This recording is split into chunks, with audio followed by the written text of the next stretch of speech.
오늘도 평화로운 선박입니다. 오늘은 BYD 자동차 운반선에 대해서 한번 공부해 보려고 해요. 기관장님, BYD가 뭐예요? 이 BYD는 중국 전기차 생산을 제일 많이 하는 1위 기업이에요. 메인 수출 국가는 남미, 요런 쪽 아프리카지만 최대 수출국은 브라질이라 해요. 지금 BYD가 뭐 파산을 하니 제2의 홍다가 된다는 말이 있지만 오늘은 우리 BYD에서 실전 운행 중인 이 DF 듀얼 퓨얼 LNG 선박에 대해서 한번 알아볼게요. 자, 우리 LNG 같은 경우에는 BOG가 발생하면 연료로 쓰거나 재해카를 하거나 소각을 해요. 보통 연료로 쓰고 진짜 안 되겠다 하면 소각을 해요. 이제 LNG 선박도 3세대가 들어서면서 재해카하는 기술이 많이 발전했어요. 예전에는 여러 가지 냉매를 이용해가지고 얘를 재해카 시키는데 요즘 같은 경우에는 이 질소로만 단일 냉매로 써서 재해카하는 기술이 있고 또 LNG를 이용해서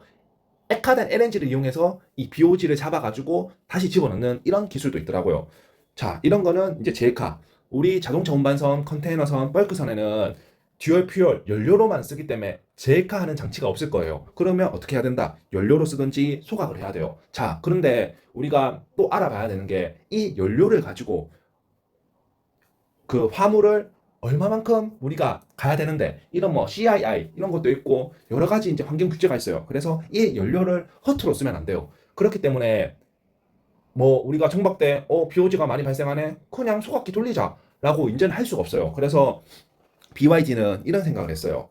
야, 그러면 혹시 우리가 정박대 길게 있으면 이 BOG가 생길 건데 이 BOG로 발전기 보일러로 감당이 안 된다. 그러면 우리는 이거를 축전지에 넣을게. 발전을 한 거를 축전지에 넣을게. 라는 생각을 했어요. 그래서 BYD PCTC는 태양광 판넬도 있지만 안에 축전기실도 있다 하더라고요. 그래서 우리가 남은 BOG를 어떻게든 연료로 태워서 그거를 축전하고 있다가 항해할 때 다시 이거를 뭐 카데크 라이트로 쓴다든지 추가 여분의 그 킬로와트를 이제 씀으로써 공기 중에 우리가 허투루 연료를 쓰지 않겠다라는 전략을 쓰더라고요. 자, 그러면 우리 다른 뭐 컨테이너 선사들 그리고 자동차 운반 선사들은 어떻게 하고 있는데 이제 소각은 거의 안 하고 차라리 소각할 바에는 보일러를 한 대 더 놓자. 보일러를 한 대 더 놔가지고 뭐 다른 데 히팅이라도 좀 하자. 이런 개념으로 지금 가고 있어요.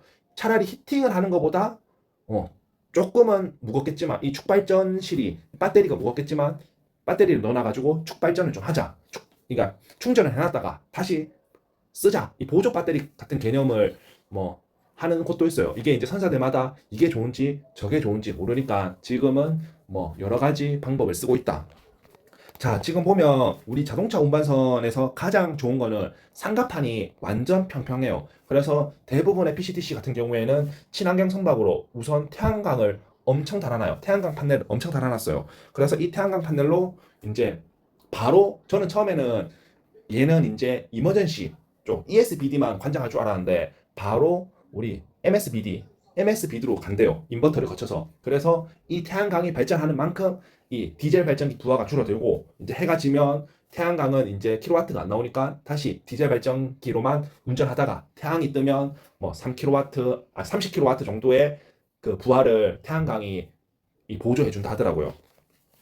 자, 그리고 우리 컨테이너선. 이 컨테이너선은 멤브레인 타입이 많아요.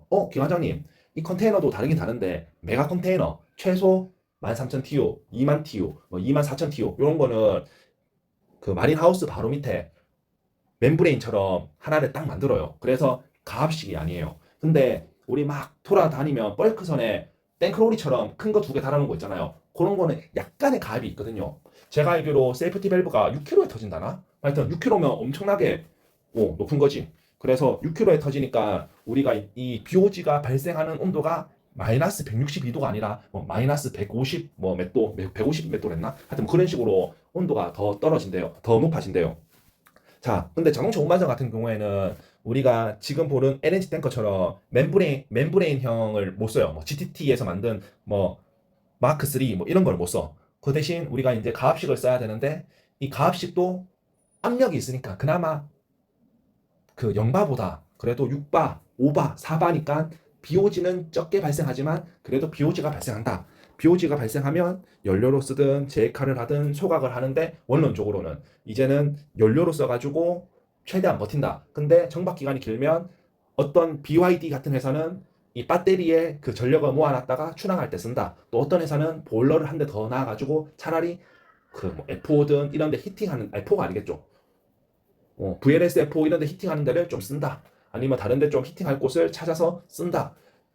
뭐 이런 개념으로 가고 있고, 태양광 패널은 지금 선두적으로 자동차 운반선에서 정말 많이 달고 있다. 그 태양광 패널 같은 경우에는 엄청 쫙 깔아도 한 30kW, 45kW 정도밖에 안 된다. 그래서 물어봤어요. 아, 그럼 이거 태양광 패널 수리하려면 이거 어떻게 해야 되냐?